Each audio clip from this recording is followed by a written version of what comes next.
There is a moment, somewhere between midnight and morning, when a man or a woman lies awake staring at the ceiling. The numbers are running through their mind like a relentless train on a broken track. The mortgage, the credit card, the loan that was supposed to be temporary but has somehow become a permanent resident in their life. They watch the shadows on the ceiling and they ask the question that millions have asked in the dark hours of their private desperation. Why is this so hard? Why does money slip through my fingers like water through sand? Why do I work so diligently, so faithfully, and yet the gap between what I have and what I need seems to widen with every passing season? If that is you tonight, if that has ever been you, then I want you to lean in, very close, to what I am about to say. I want you to hear it not just with your ears but with the deep place inside you that has never stopped believing that something better was possible. Because what I am about to share with you is not a motivational pep talk. It is not a collection of financial strategies or investment tips. What I am about to lay before you is a set of eternal laws, cosmic principles that were operating before the first bank was ever built, before the first coin was ever minted, before any human being ever assigned a value to gold or silver or paper. These are the laws of the original economy.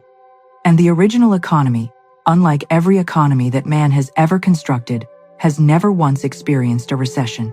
It has never had a bad quarter. It has never been shaken by a market correction or rattled by inflation or brought to its knees by a global crisis. God's economy never crashes. And the moment you understand that, the moment that truth moves from your mind into your bones, everything changes. The world you live in is governed by a visible economy. You can see it on the news every night. You can feel it at the grocery store when the price of bread has gone up again.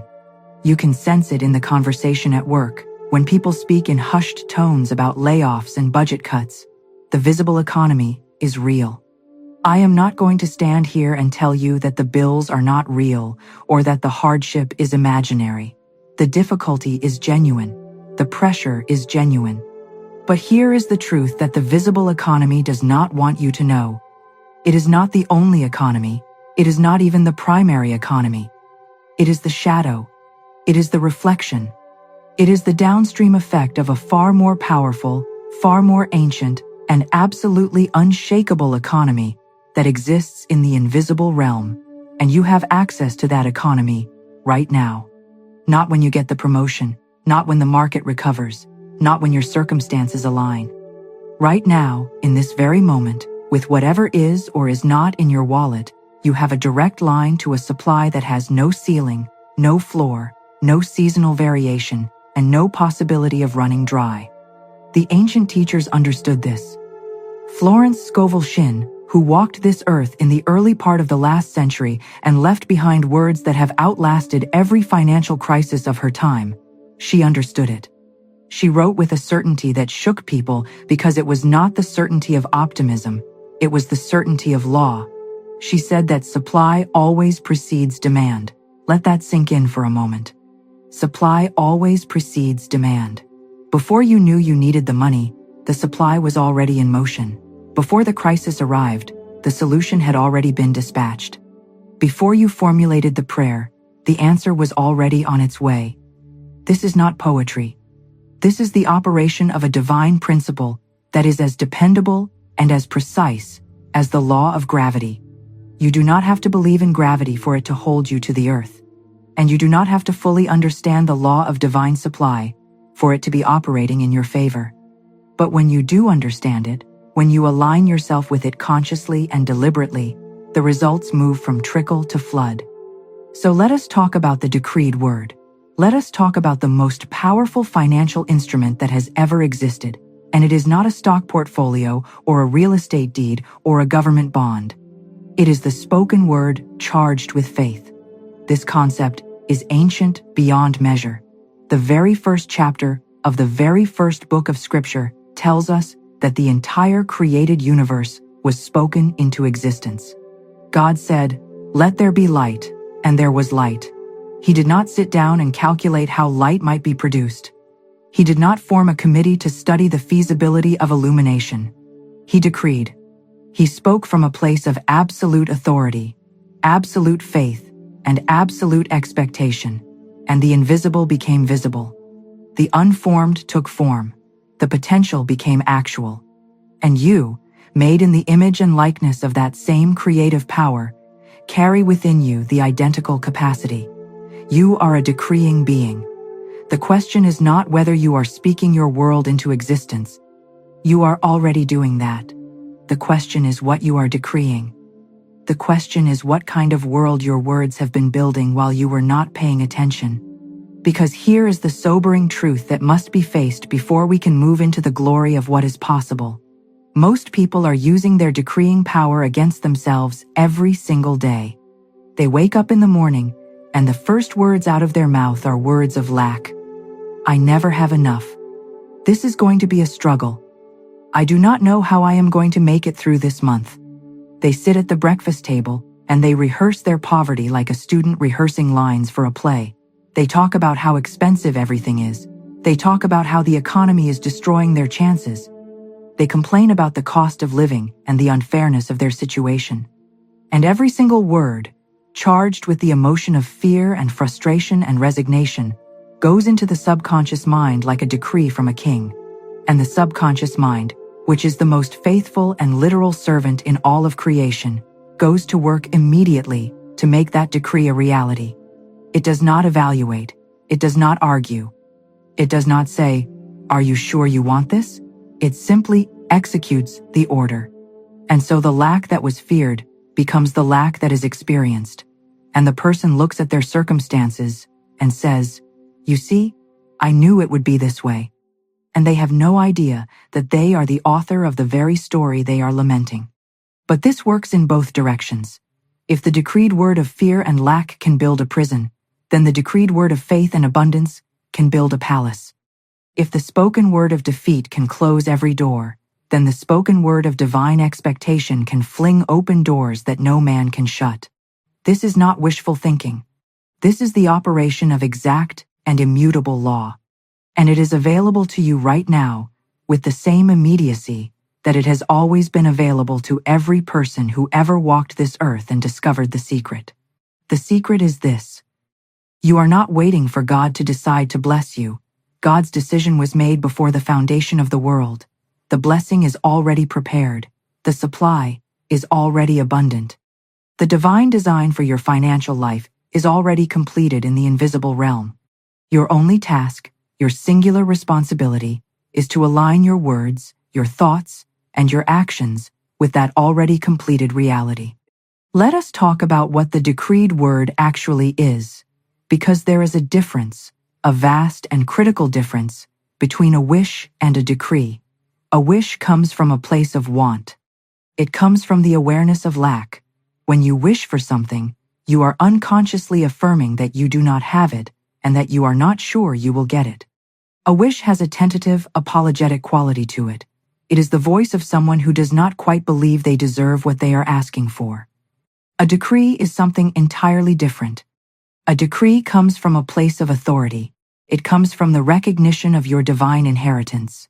When you decree, you are not asking the universe to consider your request. You are announcing a truth. You are not petitioning from below. You are speaking from above, from the level of the divine mind within you, which already knows that the supply is complete and the abundance is real.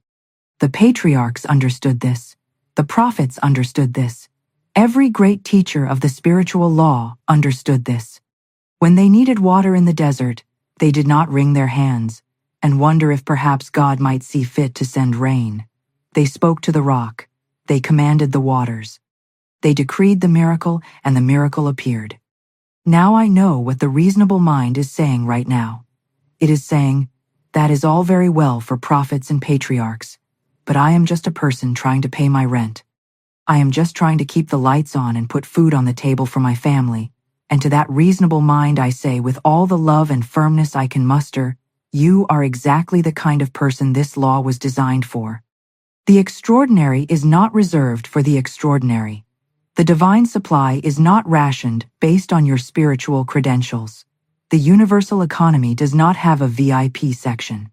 It is open to all, available to all, and responsive to all who will meet its conditions. And the primary condition is this: you must speak as one who has, not as one who lacks. You must open your mouth and let the language of abundance replace the language of poverty that has been running like a broken record in the background of your mind for years, perhaps for decades. Let us go deeper into the mechanics of this. The subconscious mind, as I have said, is a faithful servant. But it is more than that. It is also the connecting tissue between your individual mind and the infinite mind. It is the bridge between what you believe to be true and what the universe delivers to your experience. When you speak a word with feeling, with genuine emotional conviction, that word is pressed into the subconscious like a seal pressed into warm wax. It leaves an impression, and that impression goes out into the field of infinite possibility and draws to you the people, the circumstances, the ideas, the opportunities, and the resources that correspond to it. This is the law of attraction, operating at its most precise. But attraction without the spoken word is slow and imprecise. The spoken word turbocharges the process. It adds authority and direction to the magnetic pull of your consciousness. It is the difference between a general wish for warmth and the specific command that ignites a fire. This is why the great teachers always gave their students specific affirmations, specific decrees to speak aloud. Not because there is magic in the sounds themselves, though vibration is indeed a fundamental force in creation, but because when you speak a truth aloud, you engage the whole of your being in the act of declaring it. Your voice is involved, your breath is involved, your attention is focused, your body is physically participating in the act of creation. And when the words are charged with genuine faith, when they are spoken not as a hope, but as an already established fact, the response of the universe is swift and sure. But there is a condition that must be met. And this condition is where most people stumble. The condition is this: you must mean it. You cannot decree abundance while mentally holding a reservation. You cannot say with your mouth, "I am rich in God's grace," while your mind is simultaneously running the calculation of how little is in your bank account. That is what the ancient texts called being double-minded. And a double-minded person will not receive anything from the divine supply, not because God is withholding, but because the signal is scrambled. The universe cannot deliver a clear order when the order keeps contradicting itself. The telephone line between your consciousness and the infinite is a private line, but you have to stop speaking two languages into it at the same time. This is the discipline. This is the inner work that most people are not willing to do, and it is why most people never experience the full flood of their divine inheritance. The discipline is to choose your words as carefully as a craftsman chooses his tools, to guard the door of your lips as vigilantly as a treasury guard watches the vault. Because every word you speak is a brick in the building of your financial reality, and you are building something every moment of every day, whether you are aware of it or not. The poverty-conscious person builds a shack with the bricks of lack and complaint. The abundance-conscious person builds a mansion with the bricks of gratitude and divine expectation. Same law, same mechanism, wildly different results.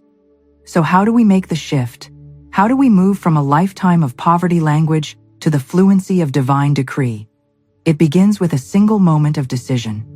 Not a feeling, because feelings are unreliable at the beginning of any transformation. It begins with a decision, a clear, firm, unambiguous decision that you are done speaking the language of lack. That from this moment forward, your mouth will be an instrument of the divine economy and not a broadcasting station for the fears and doubts of the world system. That decision, made in the privacy of your own heart, is itself a decree. It is the first stone laid in the foundation of your new financial reality. Once that decision is made, the next step is to identify the specific words and phrases that have been working against you. These are the phrases that come out automatically, without thought. Things like, "I never have enough," "Money is tight," "I cannot afford that," "Everything is so expensive," "Rich people are lucky, and I am not." These phrases feel like observations. They feel like you are just describing reality. But they are not descriptions. They are decrees. And every time you speak them, you are signing a contract with the universe for more of the same. You must catch these phrases as they arise, and you must replace them, immediately and without hesitation, with their divine counterpart. I never have enough becomes, my supply is infinite, and my needs are always met.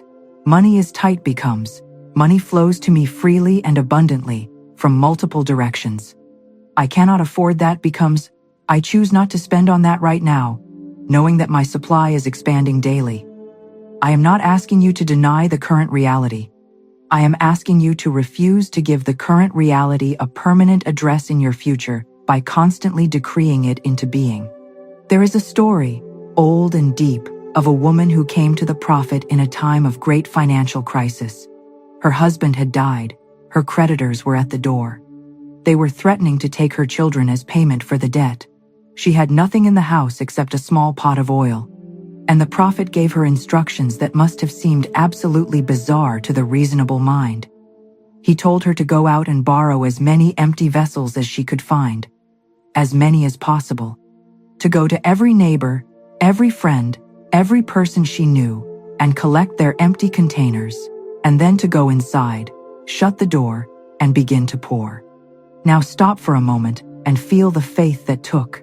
She had almost nothing, and she was being told to prepare for an overflow so massive that she would need hundreds of containers to hold it. The reasonable mind would have said, "This is absurd. I barely have enough for a few drops. Why am I collecting hundreds of pots?" But she obeyed. She gathered the vessels. She shut the door. She began to pour. And the oil that should have run out in moments flowed and filled every vessel she had gathered. And when the last vessel was full, the oil stopped. The supply matched her preparation exactly. It filled every container she had faith enough to provide. That story is not merely ancient history. It is a living blueprint for your financial breakthrough.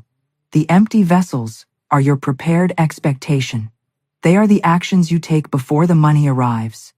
They are the mindset you cultivate before the circumstances change. They are the decrees you speak before the evidence appears. The divine supply will always fill the vessels of your faith. If you prepare one small vessel with a half-hearted decree and a fearful expectation, the supply will trickle in to match that preparation. But if you go out and gather every vessel you can find, if you expand your expectation to the absolute limits of what you can imagine, if you fill your mind with decrees of overflow and abundance and divine multiplication, the supply will come in like a flood. It will fill every vessel you have prepared, and it will not stop until your preparation runs out. So the real question is not whether God has enough to fill your life with abundance. The real question is, how many vessels are you preparing? This brings us to one of the most misunderstood aspects of the divine economy, and that is the relationship between the word and the action.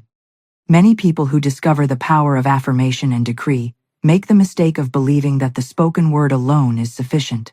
They affirm their abundance morning and night, and then wait passively for the supply to arrive. But faith without works is dead. The spoken word is the seed, but seeds must be planted in prepared ground. The decree is the blueprint, but blueprints must be followed with construction. The divine economy operates through channels, and those channels are almost always human hands and human actions and human decisions. Your job is to keep speaking the word, yes, but also to keep moving in the direction of the supply, to follow every hunch, to act on every inspiration, to take every step that presents itself, even when the destination is not yet visible. The great secret of the fully activated divine economy is this. When your word and your action are aligned, when you are speaking abundance and simultaneously moving toward it, the two forces create a vortex of attraction that is virtually unstoppable. The universe sees both your faith and your feet moving in the same direction, and it rushes to meet you. It opens doors that have been sealed for years. It brings people across your path who carry exactly the piece of the puzzle you have been missing. It presents opportunities that seem to come from nowhere, from the invisible realm where your abundant supply has been patiently waiting for you to show up and claim it. Let us speak about the enemies of the decree. Because there are forces, inner forces, not external enemies, that will rise up to challenge your new language of abundance. The first and most persistent is doubt. Doubt is not your enemy in the sense of a malevolent force. Doubt is simply the voice of the old programming. It is the subconscious speaking up on behalf of all the years of poverty, thinking that it has been asked to maintain. When you begin to speak new decrees, the old patterns do not simply vanish, they resist. They push back. This is what Florence Scovel Shinn called chemicalization. When you introduce a powerful new truth into a system that has been operating on old lies, there is a reaction. Things may seem to get temporarily worse. Bills may arrive. Setbacks may appear. The reasonable mind looks at this and says, "You see, it is not working. Give up." But the spiritual mind recognizes it for what it is. It is the old order dissolving. It is the darkness just before the dawn. Stand still. Do not retreat. Speak your decree louder. Speak it with more conviction. The chemicalization is the proof that the law is working. It means the old records are being broken up and cleared away to make room for the new reality you have decreed. The second enemy of the decree is impatience. We live in a world of instant gratification, and it has made us terrible at the spiritual discipline of patient expectation. When we speak a decree and the supply does not arrive by Tuesday, we begin to waver. We begin to add qualifiers to our affirmations. We start saying things like, "I hope that abundance is coming," instead of "I know that abundance is mine." The moment you add hope in place of knowing, you have downgraded your decree to a wish.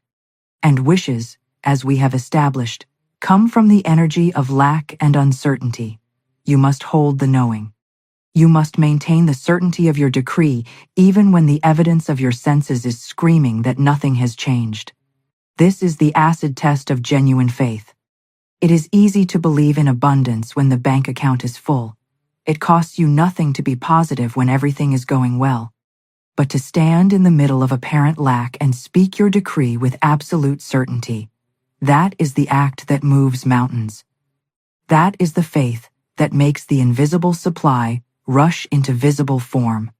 The third enemy is comparison. We are surrounded by people who are telling us what is possible and what is not. We see the success of others, and we compare it to our own lack, and we conclude that abundance is for them, but not for us. We look at the economy, and we see what other people are experiencing, and we assume that we must experience the same. But God's economy does not work on the bell curve. It does not average out your supply with your neighbor's supply. It does not limit you to what the people around you are experiencing. The divine supply is individual. It is personal. It is completely customized to your specific divine design. Your neighbor's abundance does not diminish your abundance. Your colleague's success does not shrink your supply. The universal bank is not a finite resource that gets depleted as others draw from it. It is infinite. And infinitely customized decrees draw infinitely customized supply. Stop measuring your financial future against the financial present of those around you.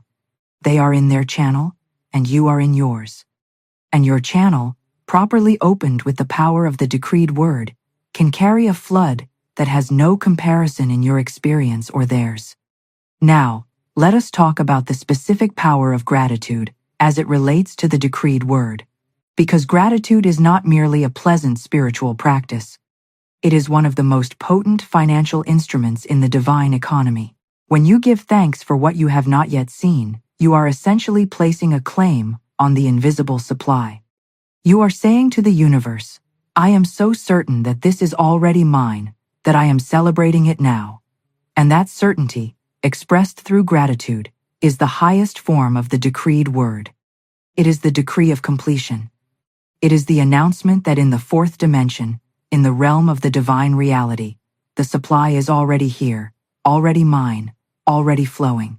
And the universe, which operates on the principle that what is true in the invisible must become visible, rushes to catch up with your gratitude by making the supply manifest in the physical world.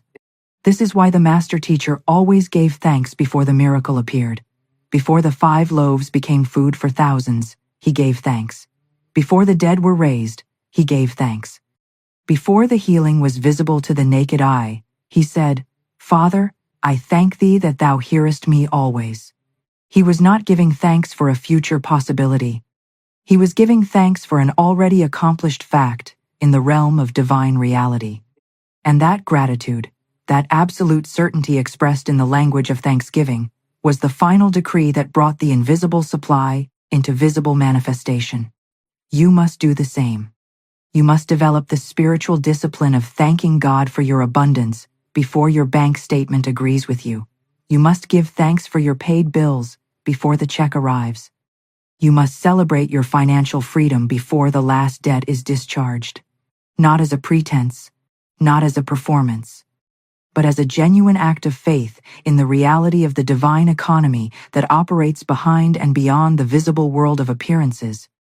There is a principle in the divine economy that I want to name specifically because it is one of the most liberating truths you will ever encounter. It is the principle of divine channels. In God's economy, your salary is a channel. Your business income is a channel.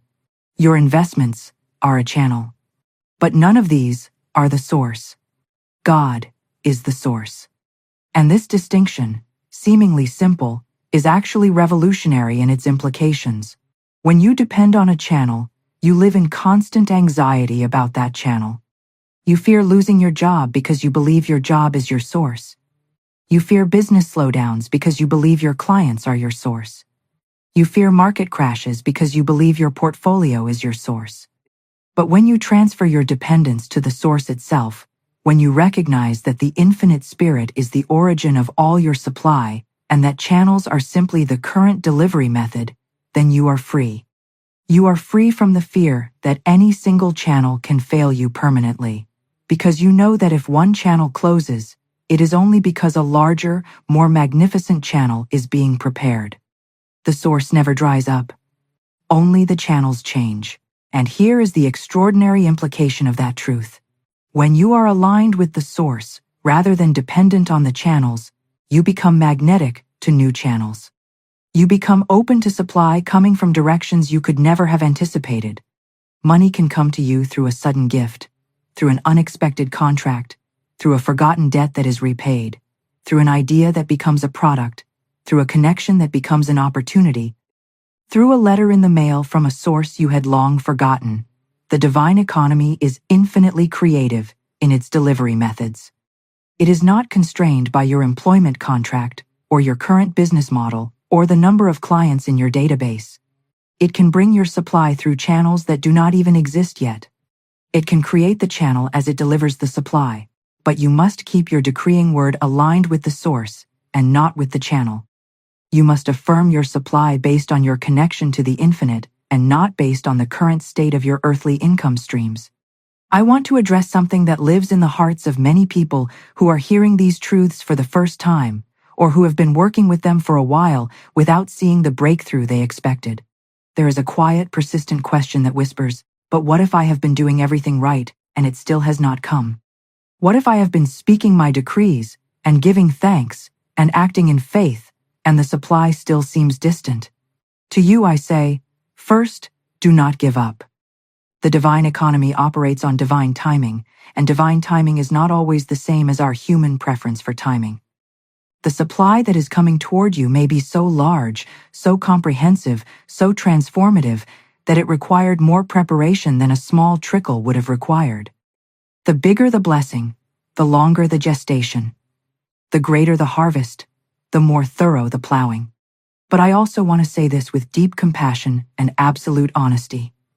If the supply has been slow in coming, examine your inner decree. Not your spoken affirmations, but the deeper decree. The one that runs beneath your words like an underground river, because sometimes we are speaking abundance with our mouths while our hearts are still decreeing lack. Sometimes we are affirming prosperity with our conscious mind while our subconscious is still running the old program at full power. The inner decree always overrides the outer one. The deep belief always wins over the surface statement. This is why the work must go all the way down. It must reach into the subconscious and do the deep clearing, the breaking of the old records, the dismantling of the inherited poverty consciousness, the releasing of every belief that says you are not worthy of abundance, that money is not spiritual, that wealth is for other people, that you have some karmic debt to pay before you can receive your good. These deep beliefs are the real blockers, and they yield to persistent, passionate, deeply felt decree. Speak to your subconscious directly. Command it to release every false record of lack. Decree to it, with the authority of the divine mind within you, that its new program is abundance, that its new directive is to draw supply from every direction, that its new operating instruction is to recognize and receive every channel through which the divine economy is trying to deliver your good. This is not a one-time conversation. It is an ongoing practice. It is the daily renewal of the mind that the ancient teachers pointed to. Every morning, before the world gets its hooks into you with its news of economic doom and financial anxiety, you must renew your mind with the truth of the divine economy. You must set the frequency of your consciousness to abundance before the voices of the world can tune it to lack. This is your most important financial practice. More important than any investment strategy or budgeting system, though those have their place, the inner alignment is the foundation. Everything else is decoration. Let us speak now about circulation, because it is the lifeblood of the divine economy, and it is the area where many sincere, faith-filled people block their own supply without realizing it. The divine economy requires movement. It requires flow. Money that is hoarded in fear stops its own multiplication. Money that is circulated with faith and generosity multiplies beyond calculation. The reason for this is not mystical. It is the nature of energy, which is what money ultimately is. Energy that is dammed up stagnates. Energy that is allowed to flow creates a current that pulls more energy along with it. When you give, when you circulate money with a spirit of abundance rather than gripping it with the hands of fear, you are setting the energy in motion. You are creating a current. And that current, like a river, carves a channel that grows wider and deeper with every flow. The giver never loses. The giver activates the law of increase. The giver sends a boomerang that must return to them laden with more than it carried when it left. This does not mean reckless spending. It does not mean giving away more than you genuinely have. It means releasing the grip of fear from your finances. It means paying your bills with a blessing instead of a curse. It means tipping with the spirit of a person who has plenty. It means giving to causes that stir your heart, even when the gift feels small, because a small gift given with great faith is worth more in the divine economy than a large gift given with resentment or calculation. It means buying what you need without the running commentary in your mind about how the money is decreasing. It means treating your outgoing money as seed that you are planting rather than supply that you are losing. Every dollar that leaves your hands with a blessing and a word of faith is a seed in the ground of the divine economy. And in God's economy, every seed produces a harvest that is vastly disproportionate to its size. A mustard seed becomes a tree. A small act of financial faith becomes a river of abundance. This is the law. This is the promise. 2. This is the truth that the divine economy has been waiting for you to activate in your life. We are now going to seal this truth into our beings with the most powerful tool we have. We are going to speak the decreed word. We are going to open our mouths and let the language of God's economy replace every false financial record that has been written over our divine design. These are not empty phrases. They are living truths that carry the frequency of the infinite. Speak them with everything you have. Speak them with the certainty of someone who has already seen the supply, who already knows the abundance is real, who has already walked into the divine treasury and seen their name inscribed on every wall. From this moment, I declare that I am a citizen of God's economy. I am not subject to the crashes and contractions of the world's economic system. I live in a realm of supply that never diminishes, never wavers, never fails. I am linked with the infinite source, and from that source, my supply flows unceasingly, abundantly, and in perfect divine order. I decree that my mind is now cleared of every false record of lack, poverty, and limitation. Every inherited belief that money is hard to get, that abundance is for others, that I am somehow disqualified from financial freedom, I dissolve it now with the light of this divine truth. Those records are broken, those patterns are dissolved. They return to the nothingness from which they came. I now declare a new record. I am wealthy. I am supplied. I am the beloved child of an infinitely abundant Father, and it is His good pleasure to give me the kingdom. I decree that my channels are many, my sources are infinite, and my supply is consistent and growing. Money comes to me from expected and unexpected sources. It comes from directions I have anticipated and from directions I have never imagined. It comes swiftly, and it comes in abundance. Every door that was closed to my financial good is now flung open by the divine decree. Every path that seemed blocked is now made clear by the infinite intelligence that governs all supply. I do not limit the Holy One of Israel. I do not dictate the method or the timing of my divine supply. I simply know that it is here, that it is mine, and that it is flowing to me right now. I declare that I am a faithful steward of the divine supply. I circulate money with a free heart and a generous spirit. I give and I receive with equal grace.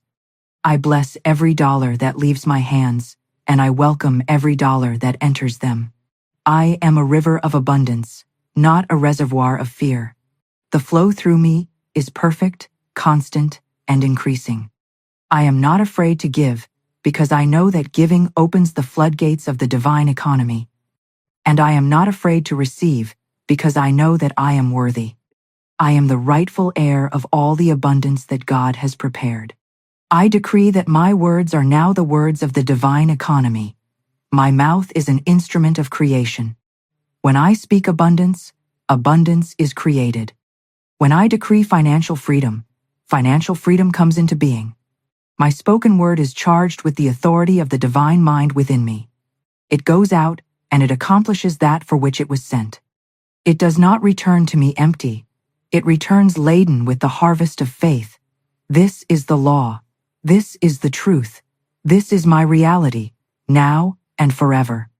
I give thanks, deep and genuine and overflowing thanks, for the supply that is already mine in the invisible realm, and that is now rushing into visible manifestation in every area of my financial life.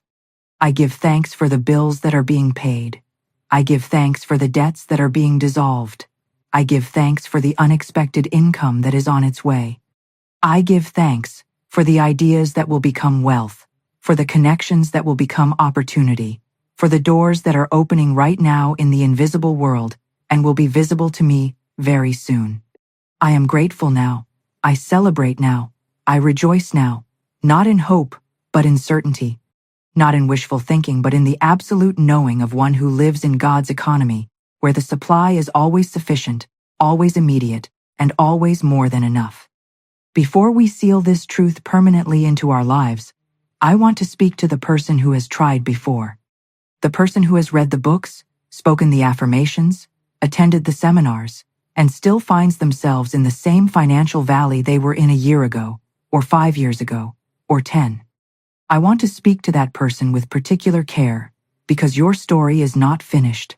Your breakthrough is not canceled. The fact that you have tried and seemingly not yet succeeded does not mean the law does not work. It means there is still something in you that has not yet fully surrendered to the truth. And I say that not as a criticism, but as a liberation. Because if the problem is simply a matter of deeper surrender, then the solution is within your reach right now. Not in another decade. Not when circumstances are better. Right now. The most common reason that people work with these laws for years without seeing the full manifestation is that they are working at the level of the conscious mind, while the subconscious is still running the original program at full power. It is like driving a car with one foot on the accelerator and one foot on the brake. The engine is working, the fuel is flowing, but the car is not moving because something is holding it back. The holding back force is always some version of unworthiness. Deep in the subconscious, beneath all the affirmations and all the sincere spiritual effort, there is a belief that says, I do not really deserve this. Or, who am I to claim abundance when so many are suffering? Or, money has always been difficult in my family, and I am probably destined for the same. These beliefs do not announce themselves in clear language. They operate in whispers, in subtle hesitations, in the slight pulling back that happens just as the breakthrough is about to arrive. In the decision to not quite take the bold step. In the inclination to settle for less than the full divine design. The decree that breaks this pattern is the decree of divine worthiness. You must look into the deepest part of yourself and speak to that hidden doubt with the authority of God's own word. You must say to it, I was created worthy. I was designed for abundance. My worthiness is not earned by my behavior or my achievements. It is inherent. It is woven into my nature by the same hand that created the stars and filled the seas. I do not need to earn my place in the divine economy. I was born into it. And no amount of past failure, no amount of accumulated debt, no amount of seemingly intractable financial difficulty can change my standing as a beloved child of the infinite. That standing is permanent. That inheritance is mine, and I claim it now, fully and without apology. There is also the matter of forgiveness, which is one of the most powerful financial tools in the divine economy, though it is rarely spoken of in those terms. Unforgiveness is a closed circuit. It keeps energy trapped in the past, locked in old grievances and old hurts, unable to flow freely into the present moment where the divine supply is always available. If you are holding resentment against someone who wronged you financially, a partner who mismanaged money, a parent who left you with a poverty mindset, a business associate who betrayed your trust, a system that seemed designed to keep you down, that resentment is costing you more than the original loss. It is costing you the free flow of your own divine supply. Forgiveness is not condoning what happened. It is not pretending the harm was not real. It is releasing your own energy from the prison of the past so that it can be available for the abundance of the present. It is cutting the chain that has been tethering your financial future to a painful history. When you forgive, you are not doing the other person a favor. You are liberating yourself. You are opening a channel in your own being that has been blocked by bitterness. And when that channel opens, the divine supply that has been waiting for exactly this clearing rushes in with a force that can be breathtaking in its speed and its magnitude. Speak this decree of release. I forgive everyone who has ever harmed me financially. I release every resentment. I cut every cord of bitterness. I bless those who wronged me, and I release them to their own divine design. I am free. My energy is free. My channels are clear. My supply flows unimpeded from the infinite source through every open channel into my abundant life. This is done. This is real. This is the law of the divine economy, at work in my life. And now, let us speak to the future. Not the near future of next month's bills, but the eternal future of your divine design. The divine economy does not just want to get you out of debt. It does not just want to bring you to a place of barely sufficient. The divine design for your finances is extravagant. It is excessive by the standards of the world. It is the kind of abundance that allows you to be a blessing to everyone around you, that allows you to give generously to causes that transform lives, that allows you to provide for your family not just adequately, but magnificently, that allows you to live in a home that feels like a sanctuary and travel to places that expand your understanding of the world. That allows you to do the work that truly calls to your heart without having to calculate whether it pays enough. The divine design is not a survival plan. It is a flourishing plan. And it is as available to you as the air you are breathing right now. I want you to dare to imagine that. I want you to allow yourself, perhaps for the first time, without guilt or self-consciousness, to imagine what your fully abundant divine design looks like. Not a vague general sense of having more, but the specific texture of the life that God intended for you. What does your home feel like? What kind of work are you doing? How freely are you giving? What places are you seeing? What peace is living in your body when money is no longer a source of anxiety? Allow that image to become real in your mind. Hold it. Feel it. Because that image, held in faith and spoken into being through your decreed word, is a blueprint that the divine economy is waiting to build. The architect has the design. The materials are ready. The laborers of the infinite are standing by. All that is needed is for you to hand over that blueprint with confidence and say, "Build this. I am ready to receive it. I have prepared my vessels. I have spoken the decree. I stand in faith. Build this." Stand still now. Let these words settle into the deepest parts of you. Let them reach below the surface of your thinking mind and take root in the soil of your subconscious. Do not worry about how. Do not concern yourself with the mechanism or the timeline. Do not open your eyes and immediately start calculating the probability of these truths manifesting in your specific circumstances. Just let the word do its work. Just stand in the truth that you have spoken and let it reorganize your inner world. Because when the inner world changes, the outer world must follow. It has no choice. It is law. It is the oldest and most reliable law in the universe. And it is working for you right now, in this very moment, in the economy that never crashes, in the bank that never closes, in the supply that never runs dry. God's economy is your economy. Speak it, believe it, receive it. It is done.